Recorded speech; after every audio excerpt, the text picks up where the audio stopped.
اعوذ باللہ من الشیطان الرجیم۔ بسم اللہ الرحمن الرحیم۔ شروع کرتا ہوں اللہ تعالیٰ کے بابرکت نام سے۔ دوستو، جان دانیال یوٹیوب چینل کی طرف سے آپ سب کو خوش آمدید۔ دوستو، میرا آج کا بیان ہے اس امت کے 3 ایسے گناہ جو موسیٰ علیہ السلام کو اللہ تعالیٰ نے بتائی تھی۔ دوستو، فرماتے ہیں کہ موسیٰ علیہ السلام ایک دن اللہ تعالیٰ سے راز کے لیے جا رہے تھے، تو راستے میں اس نے 2 کنووں کو دیکھا جو کہ پانی سے بھرے ہوئے تھے، اور درمیان میں ایک کنواں بالکل خشک تھا۔ اس بھرے ہوئے کنویں سے پانی اس دوسرے بھرے ہوئے کے پاس آتا تھا، اور اس سے واپس دوسرے راستے سے اسی کا کنویں کے پاس واپس جاتا تھا۔ اور ایک کنواں جو کہ درمیان میں خشک تھا، اس میں پانی کا ایک قطرہ بھی نہیں تھا۔ جب تھوڑی دیر چلے تو آگے اسے ایک کتیا نظر آئی جو سوئی ہوئی تھی، اور اس کے پیٹ میں بچے بونک رہے تھے۔ جب کچھ دیر آگے چلا تو راستے میں ایک جنگل آیا، اور وہاں پہ ایک بوڑھا آدمی لکڑیاں کاٹ رہا تھا۔ وہ لکڑیاں جمع کر کے اسے باندھ دیتا تھا۔ جب اٹھاتا تو اس سے اٹھ نہ سکتا تھا، پھر وہ رسی کھول دیتا تھا اور لکڑیاں اس کے اوپر ڈال دیتا تھا، پھر اٹھانے کی کوشش کرتا۔ موسیٰ علیہ السلام جب اللہ تعالیٰ کے پاس آئے، راز کرنے کے بعد اللہ تعالیٰ سے پوچھا، یا اللہ، میں نے راستے میں آج 3 ایسی چیزیں دیکھی ہیں جو میری سمجھ میں نہ آئی۔ اللہ تعالیٰ تو عالم الغیب ہے۔ موسیٰ علیہ السلام سے پوچھا، ہے موسیٰ، تو نے کیا دیکھا راستے میں؟ موسیٰ علیہ السلام نے فرمایا، اللہ تعالیٰ، 2 ایسے کنویں تھے جو پانی سے بھرے ہوئے تھے، اور درمیان میں ایک خشک کنواں تھا۔ اس ایک کنویں سے پانی دوسرے کنویں میں جاتا تھا، اور اسی کنویں سے واپس اسی بھرے ہوئے کنویں میں پانی واپس آتا تھا، لیکن درمیان میں ایک کنواں بالکل خشک تھا۔ تو اللہ تعالیٰ نے موسیٰ علیہ السلام سے فرمایا کہ ایک آخری امت آنے والی ہے، یہ اس امت کے امیروں کا حال ہوگا۔ اس امت کے امیر ایک دوسرے کے ساتھ اچھا سلوک کریں گے، یعنی بدلے کی نیکی ہوگی۔ اگر ایک کسی کے گھر کچھ بھیجے گا تو دوسرا بدلے میں اس کے گھر کچھ بھیجے گا۔ درمیان میں ایک غریب گھر ہوگا جو کہ پیاسا اور بھوکا ہوگا۔ یہ 2 امیر ایک دوسرے سے تو معاونت کریں گے، لیکن درمیان میں یہ غریب بھوکا اور پیاسا رہے گا۔ موسیٰ علیہ السلام نے کہا، یا اللہ، آگے میں نے ایک کتیا کو دیکھا جس کے پیٹ میں بچے تھے اور وہ بونک رہے تھے۔ اللہ نے فرمایا، موسیٰ علیہ السلام، یہ بھی آخری امت کا حال ہے۔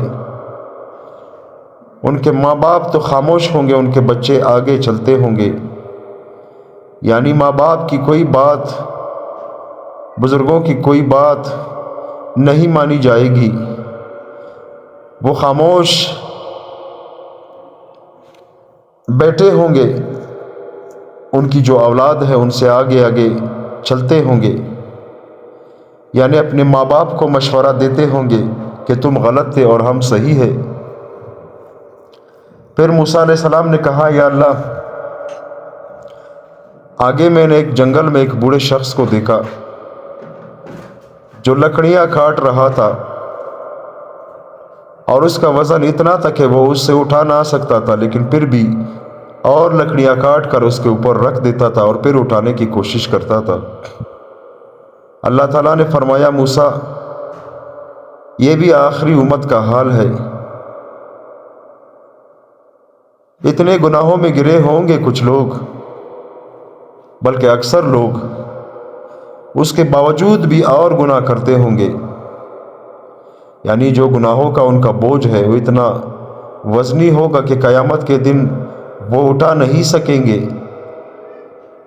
جو سزا ہوگی وہ برداشت نہیں کر سکیں گے، لیکن اس کے باوجود بھی اور گناہ کرتے ہوں گے اور گناہ کرتے ہوں گے۔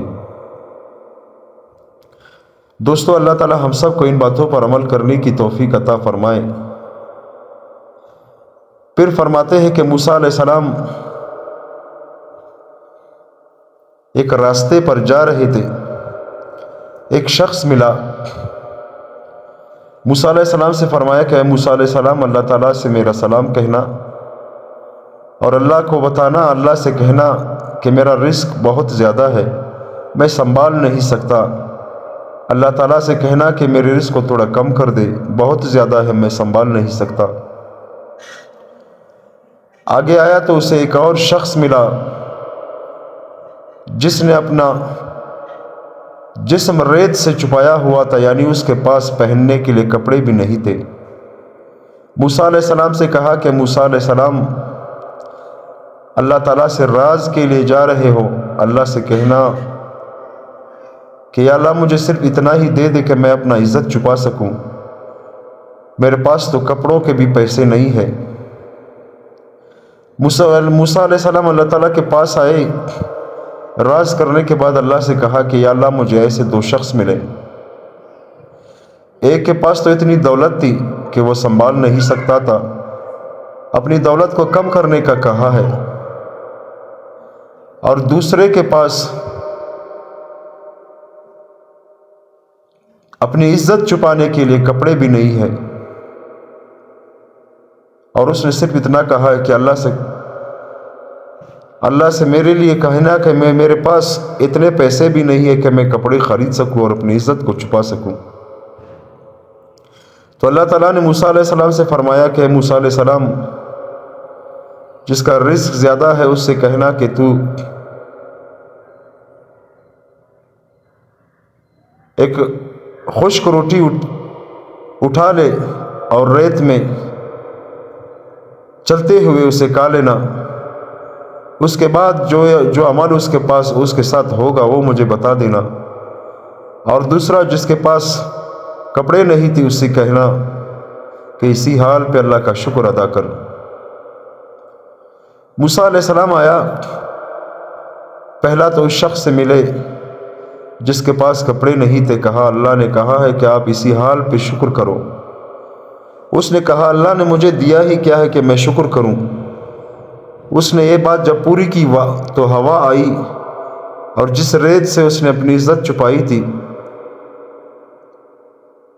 اس کے جسم سے سارا ریت ہٹ گیا اور وہ بالکل ننگا نظر آیا۔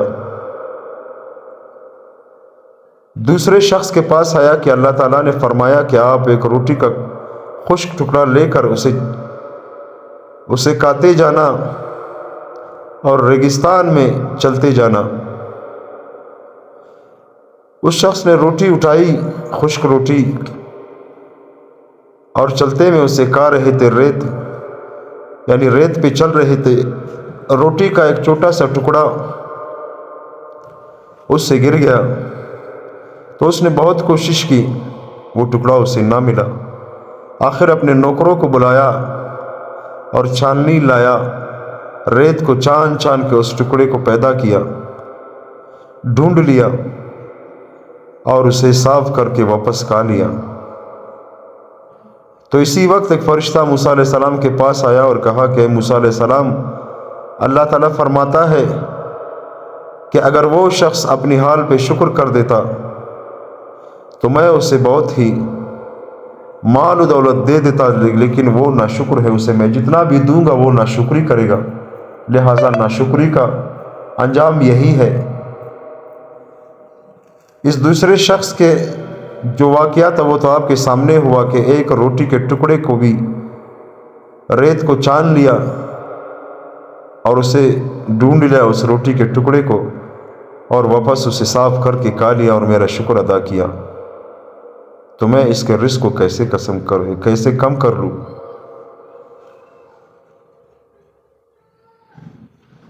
دوستو بیان کرنے کا میرا یہ مقصد یہ تھا کہ ہمیں اگر سوکھی روٹی مل رہی ہے تو بھی اللہ کا شکر ادا کرے، اگر کچھ سبزی سالن مل رہا ہے تو بھی اللہ کا شکر ادا کرے، اور اللہ کی ناشکری کسی بھی حال میں نہ کرے سوائے کفر کے۔ یعنی جتنا اللہ تعالیٰ کا شکر ادا کرو گے، شکر سے نعمت بڑھتی ہے، رزق بڑھتا ہے، اللہ تعالیٰ کی خوشنودی حاصل ہوتی ہے۔ اور اگر ہم ناشکری کریں گے تو ہماری جو رزق کی برکت ہے، جو عمر کی برکت ہے، وہ ختم ہو جائے گی۔ دوستو اللہ تعالیٰ ہم سب کو ان باتوں پر عمل کرنے کی توفیق عطا فرمائے، آمین ثم آمین۔